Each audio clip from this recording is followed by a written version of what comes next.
भारत के सामर्थ्य को कैसे आगे बढ़ा रहे हैं, इसकी भी विस्तार से चर्चा की है। हर वर्ग के सामर्थ्य को उन्होंने शब्दांकित किया है। और इतना ही नहीं, आदरणीय राष्ट्रपति जी ने भारत के उज्जवल भविष्य के प्रति एक विश्वास व्यक्त किया है। ये अपने आप में हम सबके लिए प्रेरक है। आदरणीय सभापति जी, 21वीं सदी का प्रथम क्वार्टर पूरा हो चुका है, लेकिन ये दूसरा क्वार्टर जैसे पिछली शताब्दी में भारत की आजादी के जंग में दूसरा क्वार्टर बहुत ही निर्णायक बना था। मैं साफ साफ देख रहा हूं कि विकसित भारत के निर्माण की दिशा में ये दूसरा क्वार्टर भी उतना ही सामर्थ्यवान होने वाला है, उतना ही तेज गति से आगे बढ़ने वाला है। और इसलिए आदरणीय सभापति जी, राष्ट्र का हर व्यक्ति ये महसूस कर रहा है कि एक अहम पड़ाव पर हम पहुंच चुके हैं। अब न हमें रुकना है, न हमें पीछे मुड़ करके देखना है। आगे ही आगे देखना है, गति से चलना है और लक्ष्य को प्राप्त करके ही हमें सांस लेनी है। उस दिशा में हम आगे बढ़ रहे हैं। Nothing should go on without except to the Prime Minister's speech.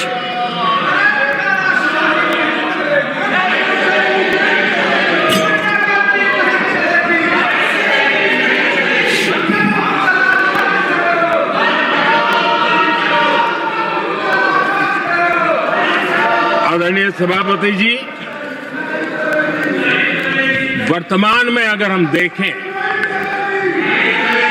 तो भारत के भाग्य के अनेक सुयोग एक साथ हमें नसीब हुए। मैं बहुत ही उत्तम संयोग है ऐसा मैं मानता हूं। सबसे बड़ी बात है, विश्व के समृद्ध से समृद्ध देश भी बुजुर्ग होते जा रहे हैं। वहां की आबादी उम्र के उस पड़ाव पर पहुंची है हम जिन्हें बुजुर्ग के रूप में जानते हैं। हमारा देश ऐसा है जो विकास की नई ऊंचाइयां छू रहा है।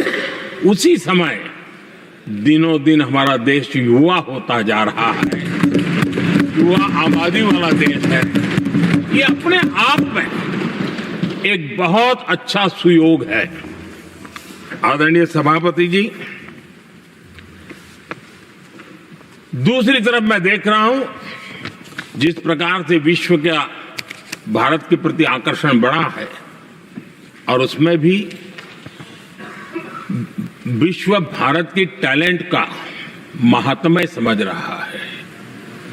हमारे पास आज दुनिया का बहुत ही महत्वपूर्ण टैलेंट पूल है, युवा टैलेंट पूल है, जिसके पास सपने भी हैं, संकल्प भी हैं, सामर्थ्य भी है। और इसलिए ये दूसरा सुयोग है। शक्ति का आशीर्वाद हमारे साथ है। आदरणीय सभापति जी, भारत आज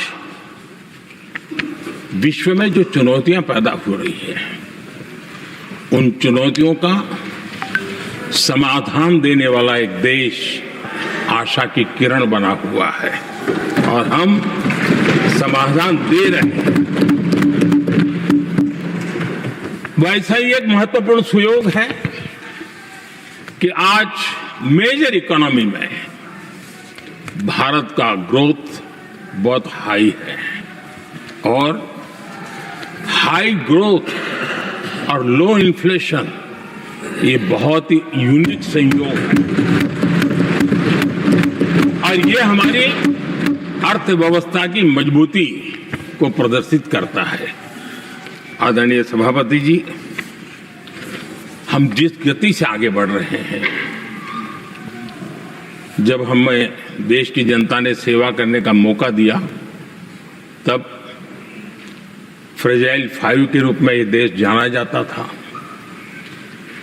जब हमें अवसर मिला तब देश आजाद हुआ तब हम दुनिया में 6 नंबर की इकोनॉमी थे, लेकिन इन लोगों ने ऐसा एक हाल करके रखा कि 11 पे पहुंचा दिया।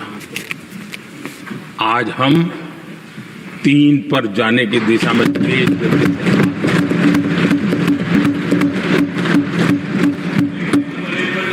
आदरणीय सभापति जी, आज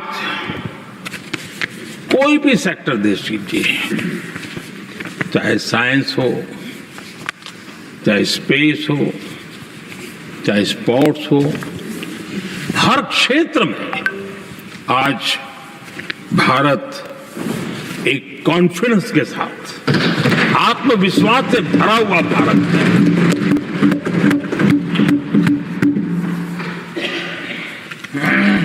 कोविड के बाद विश्व में जो स्थितियां पैदा हुई और ऐसी नई नई चीजें जुड़ती गई, आज दुनिया संभल नहीं पा रही है।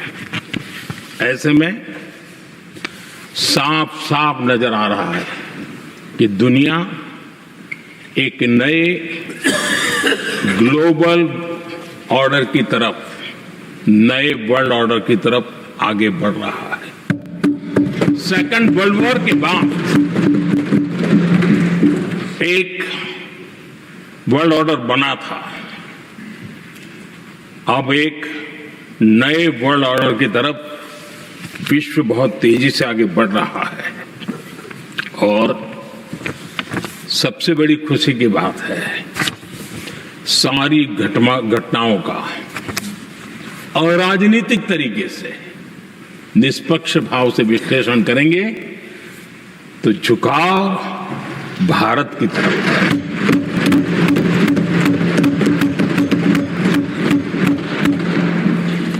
विश्व मित्र के रूप में, विश्व बंधु के रूप में आज भारत अनेक देशों का विश्वस्त पार्टनर बना है और हम कंधे से कंधा मिला करके विश्व कल्याण की दिशा में भी अपनी उचित भूमिका निभा रहे हैं, अपने सामर्थ्य से सहाय भी कर रहे हैं। आदरणीय सभापति जी, आज पूरा विश्व ग्लोबल साउथ की चर्चा करता है, लेकिन उस चर्चा के सूत्रधार के रूप में आज भारत वैश्विक मंचों पर ग्लोबल साउथ की बुलंद आवाज बन गया है।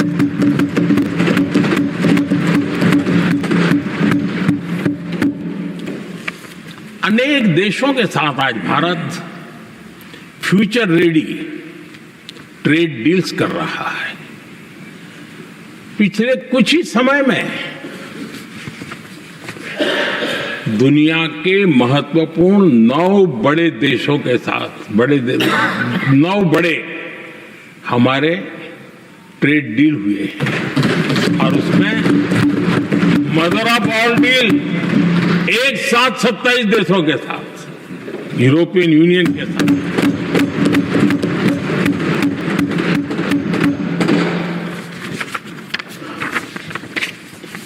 जो लोग थक गए,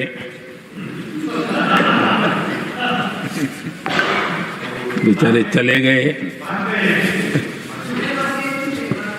लेकिन कभी न कभी उनको जवाब देना पड़ेगा कि देश की ऐसी हालत कैसे बना के रखी थी कि दुनिया का कोई देश हमसे डील करने के लिए आगे नहीं आता था। आपने कोशिश की होगी, पीछे पीछे पीछे बहुत चक्कर लगाए होंगे, लेकिन किसी ने आपकी तरफ देखा भी नहीं होगा। क्या स्थिति ऐसे पैदा है? दुनिया के देश ऐसे ही भारत के साथ डील नहीं कर रहे हैं। आदरणीय सभापति जी, इसके पीछे सबसे बड़ी बात, डेवलप कंट्रीज एक डेवलपिंग कंट्री के साथ डील करता है ना, वो अपने आप में भी अर्थ जगत के लिए बहुत बड़ा और मेरे लिए नई बात नहीं है। जब मुझे गुजरात में सेवा करने का अवसर मिला था तो मैं एक वाइब्रेंट गुजरात समिट करता था और मेरे लिए गर्व की बात थी कि एक स्टेट, हिंदुस्तान का एक स्टेट, मेरी इस वाइब्रेंट समिट के partner country, develop country Japan हुआ करता था।